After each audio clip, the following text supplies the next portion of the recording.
Salut chers amis, bienvenue sur cette vidéo qui est la deuxième partie de notre introduction à la programmation parallèle.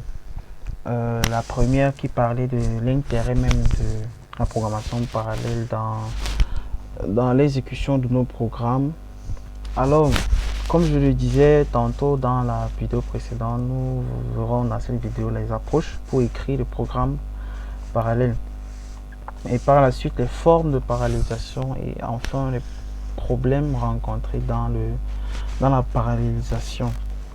Alors, après avoir vu un petit exemple à la première vidéo de l'illustration de la notion de parallélisme ou bien de programme parallèle sur un code qui faisait la somme de n valeurs générées par une fonction, nous pouvons ici voir de façon basique que la parallélisation peut être, on peut approcher cette notion là de parallélisme là en se disant que ok, j'ai un bloc de code, bon j'ai un programme autant pour moi, et je sépare ce programme en différentes instructions, pardon, il partitionne en fait en des blocs d'instructions que je vais confier aux différents processus qui vont eux s'exécuter de façon simultanée. Ça c'est de façon basique et très logique. Alors de façon plus détaillée, nous avons deux approches. La première qui est celle que je dirais tout le monde a trouvé, je dirais ça comme ça, qui est la parallélisation des tâches ou instructions, comme nous l'avions dit. La deuxième est la parallélisation de l'ensemble de données. Un programme peut faire un traitement sur des données et au lieu de séparer les différentes instructions de son programme, on va plutôt créer la même instruction pour les différents processus, mais en les confiant des bouts de données qui sont différents. Donc on sépare plutôt les données au lieu de séparer l'ensemble des instructions du programme. Alors après avoir séparé ces différentes données, il faudrait qu'à la fin, comme nous l'avons vu dans l'exemple au niveau de la vidéo, la somme des différents de n éléments, qu'il faut en fait un retour de résultat global. Il faudrait que ces différents processus vont faire quoi de leur somme locale en fait. Ils vont faire quoi de ça? Alors le problème intervient. Mais la solution la plus évidente, c'est la communication entre les processus, parce que les sept processus, comme nous l'avions vu, ou bien les différents processus qui vont exécuter des parties du programme, vont communiquer entre elles ou vont communiquer directement avec le processus maître qui va récupérer les différents résultats pour pouvoir combiner et donner le résultat final. Alors de façon plus détaillée, pour aller en profondeur, pour je dirais pour approcher encore mieux la programmation parallèle. Pour paralléliser un programme, il faut tout d'abord identifier les tâches indépendantes qui ne nécessitent pas de communication entre elles et qui ne fait pas appel à des allocations ou des exécutions pouvant venir influencer l'exécution de l'autre partie de la tâche ou bien de l'autre processus.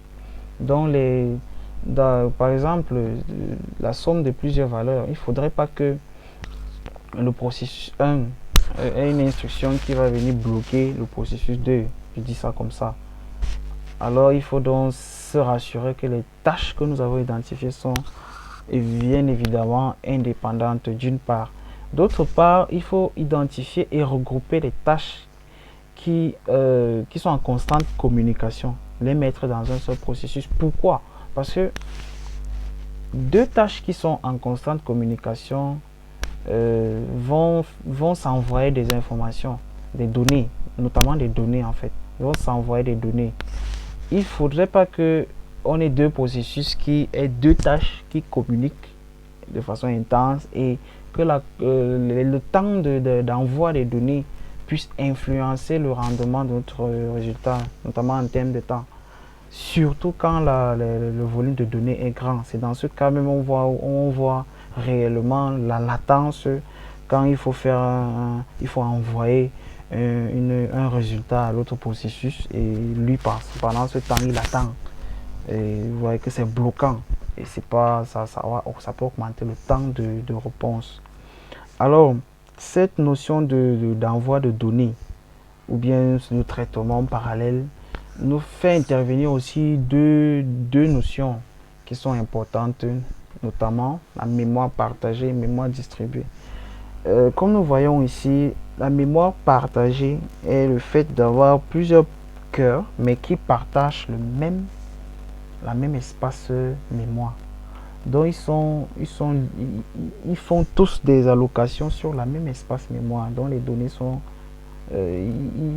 ils se connectent directement sur la même espace mémoire pour faire des allocations. Tandis que dans la mémoire, la notion de mémoire distribuée, ici veut que chaque cœur ait sa mémoire, donc chaque unité de calcul ait sa mémoire. Mais la communication va se faire à travers le réseau, donc le network, à travers le réseau. Le canal de communication sera le réseau.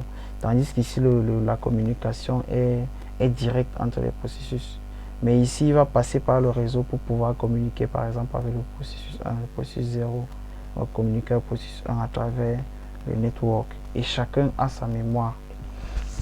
Alors, après cela, nous voyons donc que la parallélisation, les approches sont la façon de paralléliser un programme. Sont assez évidentes et nous voyons ici par la suite, je dirais, les formes de parallélisation, du parallélisme notamment.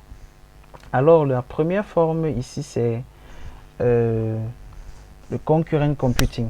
Comme nous le voyons sur cette image, le concurrent computing, c'est le fait qu'un programme ait effectivement paralysé ses tâches dans les processus 1 et 2. Mais ces différents processus vont être en concurrence. Donc, Schindler, l'ordonnanceur, c'est lui qui va décider, celui qui va passer dans le processeur. Donc, les tâches sont parallélisées. C'est un programme qui a été programmé pour être exécuté de façon parallèle, mais il n'y a pas assez d'unités de calcul pour pouvoir exécuter les différents processus de façon simultanée. Donc, il y aura une concurrence, comme son nom l'indique, concurrent computing, pour pouvoir accéder au CPU. La deuxième forme ici est la parallel computing. Comparé à concurrent computing, ici, chaque processus a une unité de calcul disponible. Donc ici nous avons un parallélisme effectif, on va dire ça comme ça, effectif parce que les différents processus vont s'exécuter de façon simultanée, de façon vraiment simultanée. Alors la troisième forme ici qui est la dernière, le distributed computing. Ici c'est comme la mémoire distribuée, la notion de distribué. Les différentes unités de calcul sont dans des machines différentes, je dirais ça comme ça, sont dans des unités, des appareils différents, mais qui vont communiquer via le réseau pour pouvoir s'exécuter. Donc le programme va être exécuté sur plusieurs processeurs qui sont dans des machines différentes, mais qui vont communiquer cette fois-ci via le réseau. Donc le message entre processus va s'effectuer via le réseau. Alors la notion de programmation parallèle, après ce qu'on vient de voir, peut susciter, faire intervenir effectivement des problèmes notamment dans le cas des ressources bloquées. Nous pouvons avoir deux processus, ou bien disons 5 processus qui veulent s'exécuter, mais il y a un processus qui s'est exécuté mais a bloqué l'accès à une ressource. Dans ce cas, nous voyons que le programme peut ne pas finir en fait.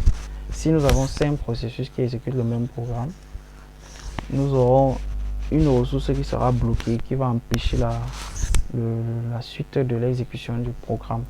Nous avons aussi la ressource occupée par les mêmes processus indéfiniment.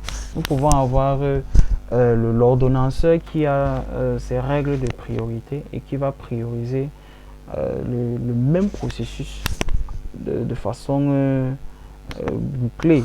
Donc le même processus va avoir la priorité à tout moment et va empêcher les autres processus de s'exécuter. C'est un problème car il peut bloquer la terminaison du programme.